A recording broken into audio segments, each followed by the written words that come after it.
Hello, welcome back to my channel.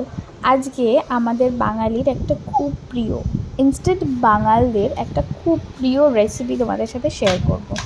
খুবই famous, তোমরা সবাই জানো, কিন্তু হয়তো সবাই খাওনি এখন অবধি। এটা আমার রেসিপিটা দেখে নিশ্চয়ই বানিয়ে খেও। আজকে হবে কাঁচা কচু বাটা, দুর্দান্ত খেতে। প্লাস এই কচুটা আবার আমাদের বাগানের। হ্যাঁ, তো প্রথমে কেটে এনে ভালো করে গোড়াটা ছাড়িয়ে নিয়েছি। দেখতে পেলে বাইরের অংশটা আমরা অনেকটা মোটা করে ফেলেছি, কারণ ওটা যদি লেগে থাকে না তাহলে গলা ধরতে পারে।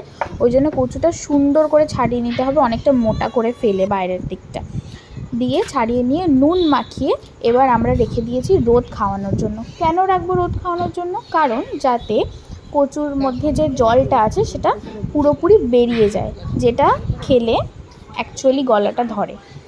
কাঁচা কচু বাটা খেতে গেলে একটু তো সেফটি মেজার্স তো নিতেই হবে, কিছু করার নেই। আর এই যে এইটা আমাদের বাগান, দেখতে পাচ্ছ অনেক রকম গাছ লাগানো। এই তো শীতকাল আসছে, আরও অনেক ফুল গাছ লাগাবে, তখন তোমাদেরকে দেখাবো সুন্দর করে। আর এই যে পিছনে দেখতে পেলে অনেকগুলো কচু গাছ, হ্যাঁ এখান থেকেই তোলা হয়েছে। এটা কিন্তু মান কচু, হ্যাঁ। আর খুব টেস্টি খেতে, মানে তরকারি রান্না করলে কোনো গলা ধরে না, আর সুন্দর গলে যায়। কোনো আগের থেকে জল মানে গরম জল ফুটিয়ে সেদ্ধ করে জল ফেলে তারপরে তরকারি রান্না করতে হয় না। নর্মালি তোমরা কেটে এমনি তরকারি রান্না করতে পারো, আর খুবই খুবই ভালো লাগে খেতে। তো যাই হোক, এবার কচুটা মোটামুটি ওই 3 থেকে 4 ঘন্টা মতো রোদে রেখে দিয়েছিল, দিয়ে তারপরে এনে ভালো করে ধুয়ে নিল আরেকবার, নিয়ে গ্রেট করে এই যে হাত দিয়ে চিপড়ে চিপড়ে এই দুধটা ভালো করে বের করে নিল। এটা কিন্তু রেখে দিও না, এটা কোনো কাজের না, এটাই কিন্তু মেন, যেটা খেলে আমাদের গলাটা ধরে আর কি। এটা ফেলে দেবে, দিয়ে তারপরে কচুটা সুন্দর করে শিলে আরেকবার পেটে নেবে। একবার তো আমরা গ্রেট করেইছি প্রথমে, যাতে দুধটা ভালো করে বের করে নিতে পারি, তারপরে গ্রেট করে নিলাম। তারপরে এদিকে হচ্ছে এই যে নারকেল আর লঙ্কাটাও ভালো করে শিলে বেটে নিলাম। আর তারপরে বাটছি হচ্ছে পোস্ত আর সর্ষে। হয়ে গেল সব কিছু বাটা।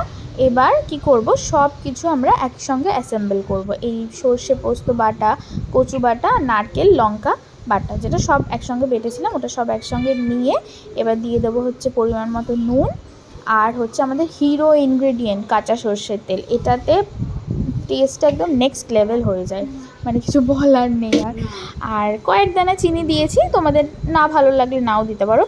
আর অনেকগুলো লঙ্কা দেবে, হ্যাঁ, যেন ঝাল ঝাল হয়, খেতে দারুণ লাগে। তাহলে ব্যাস সব কিছু দিয়ে এবার একটুখানি সুন্দর করে হাত দিয়ে মেখে নেবে, নিয়েই একদম রেডি।